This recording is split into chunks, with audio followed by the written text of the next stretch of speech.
Hello, welcome back to my YouTube channel exam guide is the exam. ಇವತ್ತಿನ video ಉದ್ದೇಶ ಏನೆಂದರೆ KEA ಮತ್ತು ಅಧಿಸೂಚನೆಗೊಂಡ VAO ಮತ್ತು ಲ್ಯಾಂಡ್ ಸರ್ವೆ ಹುದ್ದೆಗಳಿಗೆ ಅರ್ಜಿ ಸಲ್ಲಿಸುವ ವಿಧಾನ, ಪ್ರತಿಯೊಂದು ಸ್ಟೆಪ್ ಯಾವ ಥರ ಅರ್ಜಿ ಹಾಕುವುದು ಅಂತ ಮಾಹಿತಿಯನ್ನು ನೀಡ್ತೇವೆ. ಅರ್ಜಿ ಸಲ್ಲಿಸಲು ಕೊನೆಯ ದಿನಾಂಕ VAOಗಳಿಗೆ 37/2026, ಲ್ಯಾಂಡ್ ಸರ್ವೇಯರ್ಗೆ 7/8/2026. VA ಮತ್ತು ಲ್ಯಾಂಡ್ ಸರ್ವೇಯರ್ ಅರ್ಜಿ ಸಲ್ಲಿಸುವ ಮಾರ್ಗದರ್ಶಿ ಕರ್ನಾಟಕ ಪರೀಕ್ಷಾ ಪ್ರಾಧಿಕಾರ ಮೂಲಕ ಗ್ರಾಮ ಆಡಳಿತ ಅಧಿಕಾರಿ ಮತ್ತು ಮಾಪಕರ ಹುದ್ದೆಗಳಿಗೆ ಆನ್ಲೈನ್ ಅರ್ಜಿ ಸಲ್ಲಿಕೆ ಸಂಪೂರ್ಣ ಮಾಹಿತಿಯನ್ನು ಈ ವಿಡಿಯೋದಲ್ಲಿ ನಾವು ನಿಮಗೆ ನೀಡುತ್ತೇವೆ. ಅಪ್ಲಿಕೇಶನ್ ಹಾಕೋ ಮೊದಲು ಈ ವಿಲೇಜ್ ಅಕೌಂಟೆಂಟಿಂದು ಹಾಗೂ ಮತ್ತು ಲ್ಯಾಂಡ್ ಸರ್ವೇಯರಿಂದು ಇವೆರಡು ವಿಡಿಯೋಸ್ ನೋಡಲೇಬೇಕು, ಯಾಕಂದರೆ ಅದರಲ್ಲೆಲ್ಲ ಮಾಹಿತಿ ಇದೆ. ಇವೆರಡೂ ನೋಡಿ ಆಮೇಲೆ ಬಂದು ಈ ವಿಡಿಯೋ ನೋಡಿ ಅಪ್ಲಿಕೇಶನ್ಸ್ ಹಾಕಬೇಕು. ಇದರದ್ದು ನಾವು ನಿಮಗೆ ಡಿಸ್ಕ್ರಿಪ್ಷನಲ್ಲಿ ಲಿಂಕ್ ಕೊಟ್ಟಿರ್ತೀವಿ. ಫಸ್ಟ್ ನೋಡೋದಾದರೆ ಎಲ್ಲಿ ಅರ್ಜಿ ಸಲ್ಲಿಸಬೇಕು, ಆ ಲಿಂಕ್ ಏನು ಅಂದರೆ ನೋಡಿರಿ, HTTPS CET online Karnataka government KEA ಅಂದರೆ ನೀವು ಗೂಗಲಲ್ಲಿ ಹೋಗಿ KEA ಅಂತ ಹೊಡೆದ್ರೆ ಡೈರೆಕ್ಟ್ ಇದೇ ಲಿಂಕಿಗೆ ಹೋಗುತ್ತೆ. ನೀವು ಅದರ ಮೇಲೆ ಕ್ಲಿಕ್ ಮಾಡಿ ಅಲ್ಲಿ ಅರ್ಜಿ ಪ್ರಾರಂಭ ಮಾಡ್ಬೋದು. ಅರ್ಜಿ ಹಾಕಲು ಕೊನೆಯ ದಿನಾಂಕ 37/2026. ಹಾಗೂ ಅರ್ಜಿ ಸಲ್ಲಿಸುವ ಮೊದಲು ಈ ಸಂಪೂರ್ಣ ಅಧಿಸೂಚನೆಯನ್ನು ಕರೆಕ್ಟಾಗಿ ಒಂದ್ಸರಿ ಮೇಲಿಂದ ಕೆಳಗಡೆ ಎಲ್ಲ ಓದ್ರಿ. ಇಲ್ಲಾಂದರೆ ನಾವು 2 ವಿಡಿಯೋ ಮಾಡಾಕಿದ್ದೀವಿ, ಒಂದು ವಿಲೇಜ್ ಅಕೌಂಟೆಂಟಿಂದು ಹಾಗೂ ಲ್ಯಾಂಡ್ ಸರ್ವೇಯರ್ದು. ಆ ವಿಡಿಯೋಸ್ನ ಕರೆಕ್ಟಾಗಿ ನೋಡಿರಿ. ಫಸ್ಟ್ ಅರ್ಜಿ ಹಾಕೋಕ್ಕಿಂತ ಮೊದಲು ನಿಮಗೆಲ್ಲ ಮಾಹಿತಿ ಗೊತ್ತಾಗುತ್ತೆ, ಆಮೇಲೆ ಅರ್ಜಿ ಹಾಕಿರಿ. ಈ ವಿಡಿಯೋದಲ್ಲಿ ನಿಮಗೆ ಭಾಗ 1 ಭಾಗ 2 ಅಂತಿರುತ್ತೆ. ಭಾಗ 1 ಅಲ್ಲಿ ನಿಮಗೆ ಏನೇನು ಡಾಕ್ಯುಮೆಂಟ್ಸ್ ಬೇಕಾಗುತ್ತೆ, ನೀವು ಅರ್ಜಿ ಹಾಕುವ ಮೊದಲು ಹಾಕೋಕ್ಕಂತ ಮೊದಲು ಏನೇನು ಡಾಕ್ಯುಮೆಂಟ್ಸ್ ನಿಮ್ಮ ಕಡೆ ಇರಬೇಕು, ಅಥವಾ ನೀವು ಕಂಪ್ಯೂಟರ್ ಸೆಂಟ್ರಿಗೆ ಹೋಗಿ ಹಾಕ್ತೀರ ಅಂದಾಗ ಏನೇನು ಕ್ಯಾರಿ ಮಾಡಬೇಕು ಅನ್ನೋದು ಫಸ್ಟ್ ಇರುತ್ತೆ. ಫಸ್ಟು ಬೇಕಾಗೋ ಪ್ರಮುಖ ದಾಖಲೆಗಳು ನೋಡಿರಿ. ಇದು ಏನೇನಂದರೆ ಫಸ್ಟ್ ಒಂದು ಫೋಟೋ ಬೇಕು ನಿಮ್ಮದು ರೀಸೆಂಟ್, ಇನ್ನೊಂದು ಸಹಿ ಬೇಕು. ಫೋಟೋನ ಸೈಜು 50 KB ಅಂದರೆ 200 KB ಇರಬೇಕು, ಮತ್ತು ಸಿಗ್ನೇಚರು 50 KB to 70 KB ಇರಬೇಕು. ಅದು ಕ್ಲಿಯರಾಗಿ ಕೊಟ್ಟರೆ ಇನ್ ಕೇಸ್ ಯಾವ್ದಾರೆ ಅಪ್ಲಿಕೇಶನಲ್ಲಿ ಫೋಟೋ ಅಥವಾ ಸಹಿ ಇಲ್ಲ ಅಂದರೆ ಅದು ರಿಜೆಕ್ಟ್ ಆಗುತ್ತೆ ಅಂತ ಕ್ಲಿಯರಾಗಿ ಹೇಳ್ಬಿಟ್ಟಿದ್ದಾರೆ. ನೆಕ್ಸ್ಟ್ ಏನೇನು ಬೇಕು, ಆಧಾರ್ ಕಾರ್ಡ್ ಬೇಕು. ಅರ್ಜಿ ಸಲ್ಲಿಸುವ ಕೊನೆಯ ದಿನಾಂಕದ ಪಡೆದ ಆಯಾ ಹುದ್ದೆಗಳ ವಿದ್ಯಾರ್ಥಿ ಎಲ್ಲ ವಿಷಯ ಸೆಮಿಸ್ಟರ್ ಅಂಕಗಳು. ಎಕ್ಸಾಂಪಲ್ VA ಅಂದರೆ PUC ಮಾರ್ಕ್ಸ್ ಕಾರ್ಡ್ ಬೇಕು, ನಿಮ್ಮ ಕಡೆ ಇರಲೇಬೇಕು. ಲ್ಯಾಂಡ್ ಸರ್ವೇಯರ್ಗಾದರೆ ಅಲ್ಲಿ ಏನಿದೆ ನೋಡಿರಿ, ಇಂಜಿನಿಯರಿಂಗ್ ಡಿಗ್ರಿ ಆಗಲಿ BSc ಅಗ್ರಿಕಲ್ಚರ್ ನೀವು ಮಾಡಿರೋ ಎಲ್ಲ ಸೆಮಿಸ್ಟರ್ ಅಂಕಪಟ್ಟಿ ಘಟಿಕೋತ್ಸವ ಪ್ರಮಾಣ ಪತ್ರ ನಿಮ್ಮ ಕಡೆ ಇರಲೇಬೇಕು ಹಾಕೋ ಮುಂದೆ. ಹಾಗೆ SLC ಮಾರ್ಕ್ಸ್ ಕಾರ್ಡ್ ಇರಲೇಬೇಕು. ಹಾಗೆ ನೀವು ಸೈನಿಕ ಸೇವೆಯಿಂದ ಬಿಡುಗಡೆ ಆದ ಪ್ರಮಾಣ ಪತ್ರ, ಇದು ಎಕ್ಸ್ ಸರ್ವಿಸ್ ಮ್ಯಾನ್ ಅವ್ರಿಗೆ, ಮಾಜಿ ಸೈನಿಕರಿಗೆ. ಹಾಗೆ ಡಿಸೇಬಿಲಿಟಿ ಇದ್ದರೆ ಅವ್ರದ್ದು ಸರ್ಟಿಫಿಕೇಟ್ ಇರುತ್ತೆ, ಅವೆಲ್ಲ ಬೇಕು. ಅದಾದಮೇಲೆ ನಿಮ್ಮದು ಕ್ಯಾಸ್ಟ್ ಸರ್ಟಿಫಿಕೇಟ್ ಬೇಕೇ ಬೇಕು, ಕ್ಯಾಸ್ಟ್ ಆ್ಯಂಡ್ ಇನ್ಕಮ್ ಸರ್ಟಿಫಿಕೇಟ್. ಯಾವ ಪರಿಶಿಷ್ಟ ಜಾತಿ ಇದೆ ಅವ್ರದ್ದು ಹೊಸ ಮೀಸಲಾತಿ ಅಡಿಯಲ್ಲಿ ABC ಇದೆಲ್ಲ ಹೊಸದು, ಆ ಥರನೇ ಬೇಕು. ಅವ್ರು ಪರಿಶಿಷ್ಟ ಜಾತಿ ಪರಿಶಿಷ್ಟ ಪಂಗಡದಲ್ಲಿ ಇಂಟರ್ನಲ್ ಕ್ಯಾಸ್ಟ್ ರಿಸರ್ವೇಷನ್ ಆಗಿರೋದು. ಇನ್ನುಳಿದ್ರೆ ಕಾಮನ್ ಯಾವಾಗಲೂ ಯೂಸ್ ಮಾಡ್ತಿದ್ವಲ್ಲ ಅದೇ. ಹಾಕೋ ಮೊದಲು ಅದರ ಡೇಟ್ ನೋಡಿರಿ, ಅದು ಮುಗ್ದತೆ ಇಲ್ಲ ಅಂತ. ಇನ್ ಕೇಸ್ ಮುಗ್ದಿತ್ತು ಅಂದರೆ ಹೊಸದು ಮಾಡಿಸಿ ಹಾಕ್ರಿ. ಸುಮ್ಮನೆ ಹಾಕಿ ಆಮೇಲೆ ಅದು ಮುಗ್ದಿರೋದು DV ಟೈಮಲ್ಲಿ ಅದು ಪ್ರಾಬ್ಲಮ್ ಆಗಬಾರ್ದು. ಸೊ ಅದಕ್ಕೆ ನಿಮ್ಮದು ಅದು ಡೇಟ್ ಕರೆಕ್ಟಾಗಿತ್ತು ಅಂದ್ರೆ ಅಷ್ಟೇ ಹಾಕ್ರಿ, ಇಲ್ಲಾಂದ್ರೆ ಹೊಸದು ಮಾಡಿಸಿ ಹಾಕ್ರಿ.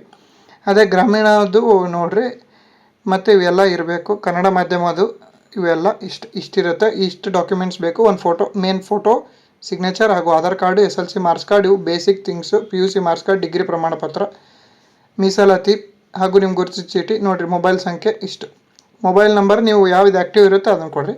ಇವಿಷ್ಟು ಬೇಕು ನಿಮಗೆ ಹಾಕೋಕ್ಕಿಂತ ಮೊದಲು. ಎರಡನೇ ಹಂತ ಯಾವ ಥರ ಹಾಕೋದು ಅಂತ. ಫಸ್ಟು ನೀವು ರಿಜಿಸ್ಟ್ರೇಷನ್ ಮಾಡಬೇಕು, ಅದು ಡಿಜಿಲಾಕರ್ ಮೂಲಕ. OTP ಆಮೇಲೆ ಬಳಸಿ ನೀವು ಪಾಸ್ವರ್ಡ್ ಎಲ್ಲ ಕ್ರಿಯೇಟ್ ಆದಮೇಲೆ ನೀವು ಸ್ಟಾರ್ಟ್ ಮಾಡ್ಬೋದು. ನೆಕ್ಸ್ಟ್ ಹಂತ ಅಂದರೆ ವಿವರಗಳನ್ನು ಕ್ಯಾಂಡಿಡೇಟ್ ಪ್ರೊಫೈಲಲ್ಲಿ ಫಿಲ್ ಮಾಡೋದಿರುತ್ತೆ. ನೆಕ್ಸ್ಟು ಫೋಟೋ ಅಪ್ಲೋಡ್ ಮಾಡೋದಿರುತ್ತೆ. ಆಮೇಲೆ ಅರ್ಜಿದು ಅಮೌಂಟ್ ಪೇ ಮಾಡೋದಿರುತ್ತೆ. 4 ಸ್ಟೆಪ್ ಇದೆ ಕರೆಕ್ಟಾಗಿ. ಓಕೆ, ಇದೇ ಹೇಳಿದ್ದು ಹೊಸ ನೋಂದಣಿ, ವಿವರ ಪರಿಶೀಲನೆ, ಸುರಕ್ಷಿತ. ಏನೇನು ನೋಡಬೇಕು ಅಂತ ನೀವು ಪ್ರತಿಯೊಂದು ಪ್ರಿವ್ಯೂ ಮಾಡಿ ಆಮೇಲೆ ಕರೆಕ್ಟ್ ಇದ್ರಷ್ಟೇ ಸಬ್ಮಿಟ್ ಕೊಡಿರಿ. ಯಾಕಂದ್ರೆ ಫೈನಲ್ ಸಬ್ಮಿಟ್ ಕೊಟ್ಮೇಲೆ ಮತ್ತು ನಿಮಗೆ ಆಪ್ಷನ್ ಇರೋಲ್ಲ ಎಡಿಟ್ ಮಾಡೋಕ್ಕೆ ಸದ್ಯ ಮಟ್ಟಿಗೆ. ಆಮೇಲೆ ಬೇಕಾದ್ರೆ ಕೊಟ್ರೆ ಅಂದ್ರೆ ಮಾಡ್ಬೋದು, ಬಟ್ ಹಾಕೋ ಮುಂದೆ ನೀವು ಕೇರ್ಫುಲ್ಲಾಗಿ ಹಾಕಬೇಕು ಅಪ್ಲಿಕೇಶನ್ಸ್.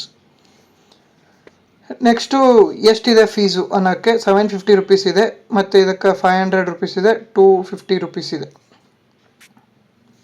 ನೆಕ್ಸ್ಟ್ ಹಾಕುವ ವಿಧಾನ ಸ್ಟಾರ್ಟ್ ನೋಡಿರಿ. ಫಸ್ಟ್ ನೀವು ಹೋಗಿ KE ಅಂತ ಸರ್ಚ್ ಮಾಡುತ್ತೆ, ನಿಮಗೆ ಈ ಥರ ಬರುತ್ತೆ. ಅಲ್ಲಿ ನೇಮಕಾತಿಗೆ ಹೋಗಿ ನೀವು ಹಾಕೋದು ಗ್ರಾಮ ಆಡಳಿತಾಧಿಕಾರಿ ಅಥವಾ ಭೂಮಾಪಕರ ನೇಮಕಾತಿ ಮೇಲೆ ಕ್ಲಿಕ್ ಮಾಡಿದರೆ ನಿಮಗೆ ಒಂದು ಅರ್ಜಿ ಲಿಂಕ್ ಸಿಗುತ್ತೆ. ಆ ಅರ್ಜಿ ಲಿಂಕ್ ಮೇಲೆ ಕ್ಲಿಕ್ ಮಾಡ್ಬೇಕು. ನೀವು ಕ್ಲಿಕ್ ಮಾಡಿದಟ್ಟೆ ನಿಮಗೆ ಈ ಥರ ಒಂದು ವಿಂಡೋ ಓಪನ್ ಆಗುತ್ತೆ.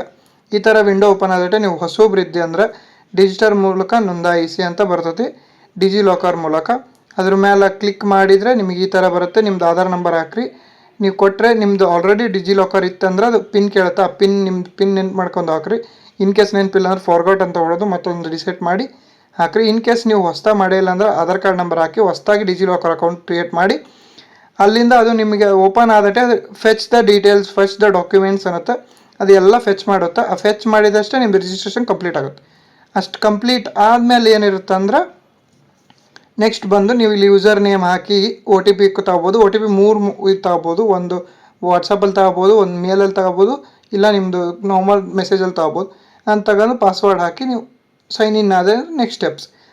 ಇದು ಸ್ಟಾರ್ಟಿಂಗ್, ಇದು ರಿಜಿಸ್ಟ್ರೇಷನ್ ಸ್ಟೆಪ್ ಬಗ್ಗೆ ಹೇಳಿದ್ದು ನೋಡಿರಿ. ಈಗ ಡಿಜಿ ಲಾಕರ್ ರಿಜಿಸ್ಟ್ರೇಷನ್ ಅದೇ ಹೇಳಿದಲ್ಲ, ನೀವು ಡಿಜಿ ಲಾಕರ್ ವೆಬ್ಸೈಟ್ ಅಂದರೆ ಮೀನ್ಸ್ ಅಲ್ಲಿ ಕ್ಲಿಕ್ ಮಾಡಿದರೆ ಆಧಾರ್ ಕಾರ್ಡಿಂದ ರಿಜಿಸ್ಟರ್ ಆಗಿ ಅಲ್ಲಿ ಎಲ್ಲ ಡಾಕ್ಯುಮೆಂಟ್ಸ್ ಡೌನ್ಲೋಡ್ ಆಗಿ ಅವು ಫೆಚ್ ಆಗ್ತಾವೆ.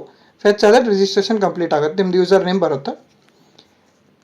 ನೆಕ್ಸ್ಟ್ ಸೆಕೆಂಡು KEA ಪೋರ್ಟಲಿಗೆ ಹೋಗಿ ವಿಸಿಟ್ ಮಾಡಿ ಡಿಜಿ ಲಾಕರಿಂದ ಕ್ಯಾಂಡಿಡೇಟ್ ರಿಜಿಸ್ಟ್ರೇಷನ್ ಆಗಿ ಕನ್ಫರ್ಮೇಷನ್ ಮೇಲ್, ಅದೇ ಹೇಳಿದಲ್ಲ ಈಗ ಹೇಳಿದ್ದೆಲ್ಲ ಪ್ರೊಸೆಸ್ ಇಲ್ಲಿದೆ.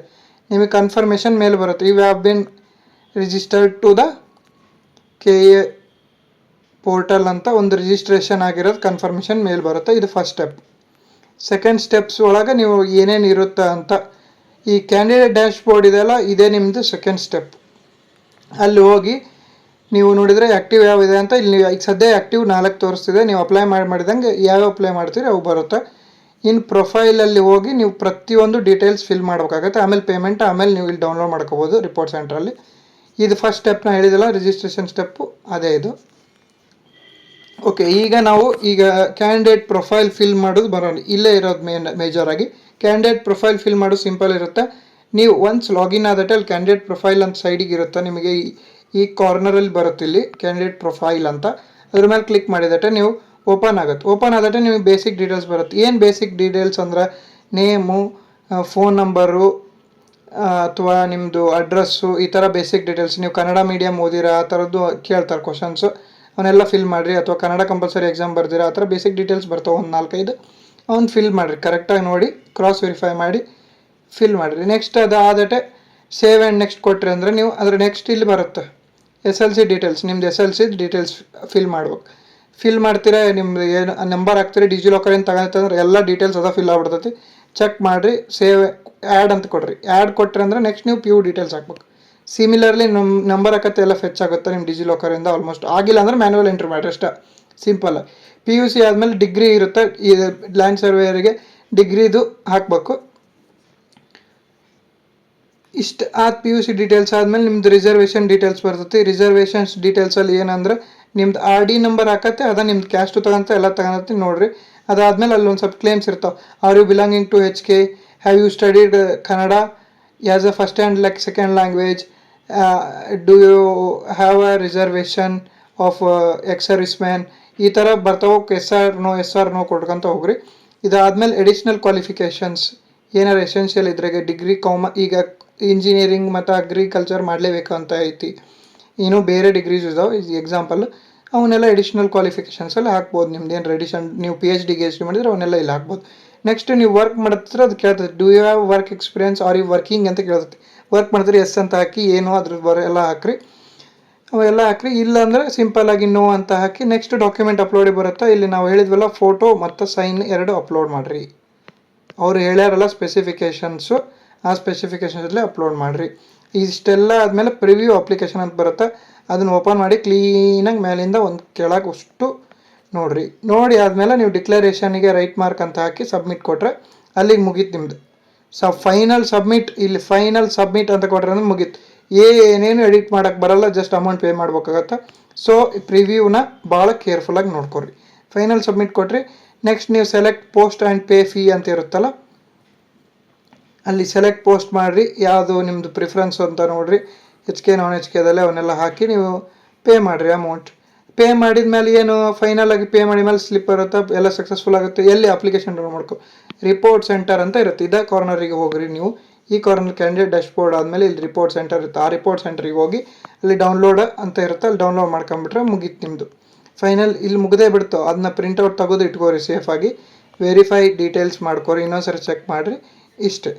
ನೀವು ಹಾಕೋ ಮುಂದೆ ನಿಮಗೇನೋ ಪ್ರಾಬ್ಲಮ್ಸ್ ಬಂತು, ನಮಗೆ ಅದು ಆಯಿತು, ನಮ್ಮ ಸರ್ವರ್ ಇಲ್ಲ, ನಮ್ಮ ಫೋಟೋ ಕಾಣವಲ್ದು ಅಥವಾ ಏನೇ ಇದ್ದರೂ KEAದು ಇಲ್ಲಿ ನೋಡಿರಿ ನಾವು ಹೇಳಿದ್ದೀವಿ KE authority.ke.nikin ಈ ಮೇಲಿಗೆ ಕಳಿಸ್ಬೋದು ನೀವು ಕನ್ಸರ್ನ್. ಇಲ್ಲ ಇದು ಹೆಲ್ಪ್ಲೈನ್ ಅವ್ರಿಗೆ ಕಾಲ್ ಮಾಡಿ ಕೇಳ್ಬೋದು, ಅವ್ರು ನಿಮ್ಗೆ ಸೊಲ್ಯೂಷನ್ ಹೇಳ್ತಾರೆ. ಇಲ್ಲಾಂದರೆ KEA ಕರ್ನಾಟಕ. ಇಲ್ಲಾಂದರೆ ನಿಮ್ಮದು ಗ್ರೀವೆನ್ಸ್ ರಿಅಡ್ರೆಸಲ್ ಅಂತ ಇಲ್ಲಿ ಕಾರ್ನರಲ್ಲೇ ಇರುತ್ತೆ. ಅದರಲ್ಲಿ ನಿಮ್ಮದು ಇಲ್ಲಿ ಕಾರ್ನರಲ್ಲಿ ಗ್ರೀವಿಯನ್ಸ್ ರಿಅಡ್ರೆಸಲ್ ಅಂತ ಇರುತ್ತೆ. ಅಲ್ಲಿ ಕಾರ್ನರಲ್ಲಿ ನೀವು ಬೇಕಾದ್ರೆ ನಿಮ್ಮದು ಏನಾರು ಕ್ವಾರೀಸ್ ಇದ್ದರೆ ರೇಸ್ ಮಾಡ್ಬೋದು. ಇದಾದಮೇಲೆ ಇಷ್ಟೇ, ಅಪ್ಲಿಕೇಶನ್ ಹಾಕೋ ಪ್ರೊಸೆಸ್ ಮುಗೀತು. ನೋಡಿರಿ, ಈಗ ಎಲ್ಲ KEA ಎಕ್ಸಾಮ್ಸ್ ಭಾಳ ಬ್ಯಾಕ್ ಟು ಬ್ಯಾಕ್ ಬರೋದ್ರಿಂದ ಈಗ ರೀಸೆಂಟಾಗಿ ನಾವು ನಿಮಗೆ ಒಂದು ಮ್ಯಾರಥಾನ್ ಕ್ಲಾಸ್ ಕೊಡ್ತಿದ್ವಿ, ಮಿಷನ್ ಪೆಂಟಗಾನ್ ಅಂತ. 80+ ಮೀನ್ಸ್ 5 ರೀಸೆಂಟ್ ಪೇಪರ್ಸಿಂದು 80+ ಮೆಂಟಲ್ ಎಬಿಲಿಟಿದು ಮ್ಯಾರಥಾನ್ ಸೀರೀಸ್ ಕೊಡ್ತಾ ಇದ್ದೀವಿ. ಈ ಮ್ಯಾರಥಾನು ಜುಲೈ 15ಗೆ ಸ್ಟ್ರೀಮ್ ಆಗುತ್ತೆ. ಜುಲೈ 15th 11 AM ಈ ಟೈಮ್ ನೆನ್ಪಿಟ್ಕೋರಿ. ಜುಲೈ 15 11 AM ಸ್ಟ್ರೀಮ್ ಆಗುತ್ತೆ. ಎಲ್ಲರೂ ಮ್ಯಾರಥಾನ್ ಕ್ಲಾಸ್ ಕೇಳ್ರಿ. ನೀವು ಹೈ ಸ್ಕೋರ್ ಮಾಡಿರಿ. ಯಾಕಂದ್ರೆ ಮೆಂಟಲ್ ಎಬಿಲಿಟಿ ಯಾವ ಥರ ಅಂದರೆ ನೀವು ಮಾಡಿದ್ದ 100% ಅಕ್ಯುರೇಟ್ ಇರುತ್ತೆ. ನಿಮ್ಮ ಸ್ಕೋರೇಬಲ್ ಏರಿಯಾ ಅದು. ಟೈಮ್ ಕನ್ಸ್ಯೂಮಿಂಗ್ ಇರ್ಬೋದು, ಬಟ್ KEA ಪ್ಯಾಟ್ರನ್ ಭಾಳ ಈಸಿ ಐತಿ. ನಾವು ಇದನ್ನ ಅದ್ರಾಗ ಡಿಕೋಡ್ ಮಾಡಿ ನಿಮಗೆಲ್ಲ ಎಕ್ಸ್ಪ್ಲೇನ್ ಮಾಡಿದ್ದೀವಿ. ಜಸ್ಟ್ ಅದನ್ನೊಂದ್ಸರಿ ನೋಡ್ಕೊಂಡು ಹೋಗ್ರಿ ಎಕ್ಸಾಮ್ ಹೋಗ್ಬಿಟ್ಟು. ಇವೆಲ್ಲ ನಮ್ಮ ಚಾನಲ್ಸು. ಇದು PYQ ಎಕ್ಸಾಮ್ ಗೈಡು. ಇಲ್ಲಿ PYQ ಬಗ್ಗೆ ಇರುತ್ತೆ. ಇದು ನಮ್ಮ GK ಎಕ್ಸಾಮ್ ಗೈಡು. ಇದು GK ಬಗ್ಗೆ ಇರುತ್ತೆ. ಇದು ನಮ್ಮದು ಕರೆಂಟ್ ಅಫೇರ್ಸ್ ವಾಟ್ಸಪ್ ಚಾನಲು. ಇದು ನಮ್ಮದು ಅಗ್ರಿ ಚಾನಲ್ಲು. ಮತ್ತು ಇದು ನಮ್ಮದು ಮ್ಯಾಥ್ಸ್ ಚಾನಲ್ಲು. ಈಗ ವಿಲೇಜ್ ಅಕೌಂಟೆಂಟು ಅನ್ನೋಕ್ಕಿಂತ ಲ್ಯಾಂಡ್ ಸರ್ವೇಯರ್ ಎಕ್ಸಾಮಿಗೆ ಯಾರು ಓದ್ತಿದ್ದೀರಿ ಇವರು ಮಸ್ಟ್ ಆ್ಯಂಡ್ ಶುಡ್ ಇದಕ್ಕೆ ಜಾಯ್ನ್ ಆಗಲೇಬೇಕು. ಆಲ್ರೆಡಿ ಫ್ರೀ ನೋಟ್ಸ್ ನಾವು ಅವೈಲೇಬಲ್ ಮಾಡಿದ್ದೀವಿ. ಹಾಗೆ ನೀವು ಲ್ಯಾಂಡ್ ಸರ್ವೇಯರ್ಸ್ ಯಾವ್ದಿರಿದ್ದಾರೆ ನೋಡಿರಿ, ಲ್ಯಾಂಡ್ ಸರ್ವೇಯರ್ಸ್ ಎಕ್ಸಾಮಿಗೆ ಹೋದರು ಸ್ಪೆಸಿಫಿಕ್ ಪೇಪರ್ ಇಂದು ಭಾಳ ಪ್ರಾಬ್ಲಮ್ ಇದೆ. ಯಾಕಂದ್ರೆ ಸಿಲೆಬಸ್ ಚೇಂಜ್ ಆಗಿದೆ. ಅದ್ರದ್ದು ಸಿಲೆಬಸ್ ಡಿಕೋಡ್ ಮಾಡಿಕೊಡ್ತೀವಿ ನಾವು. ಈಗ ಆಲ್ರೆಡಿ ನಮ್ಮದು ಮ್ಯಾಥ್ಸ್ ಎಕ್ಸಾಮ್ ಗೈಡೆನ್ಸ್ ಒಂದು ಚಾನಲ್ ಇದೆ. ಆ ಚಾನಲ್ನ ನೀವು ಜಾಯ್ನ್ ಆಗಲೇಬೇಕು. ಎಕ್ಸಾಮ್ ಗೈಡ್ ಮ್ಯಾಥ್ಸ್ ಅಂತ. ಈ channel already nearly 1000 members join ಆಗಿದ್ದಾರೆ. ಇದರಲ್ಲಿ ಆಲ್ರೆಡಿ ನಿಮಗೆ ಮ್ಯಾಥ್ಸ್ ಮತ್ತು ಫಿಸಿಕ್ಸ್ ಮತ್ತು ಜಿಯೋಗ್ರಫಿದು NCERT ಫ್ರೀ ನೋಟ್ಸ್ ಅವೈಲೇಬಲ್ ಮಾಡಿದ್ದೀವಿ. ಸೊ ನೀವು ಜಾಯ್ನ್ ಆಗಿರಿ. ಹಾಗೆ ನಿಮ್ಮ ಸ್ನೇಹಿತರಿಗೂ ಹೇಳ್ರಿ, ಇದು ಭಾಳ ಪ್ರೀಶಿಯಸ್ ಚಾನಲ್. ನಿಮಗೆ ಫ್ರೀ ಕಂಟೆಂಟ್ ಕೊಡ್ತೀವಿ. ಇನ್ ಅಪ್ಕಮಿಂಗ್ ಡೇಸ್ ನೀವು ಇದನ್ನ ವಿಟ್ನೆಸ್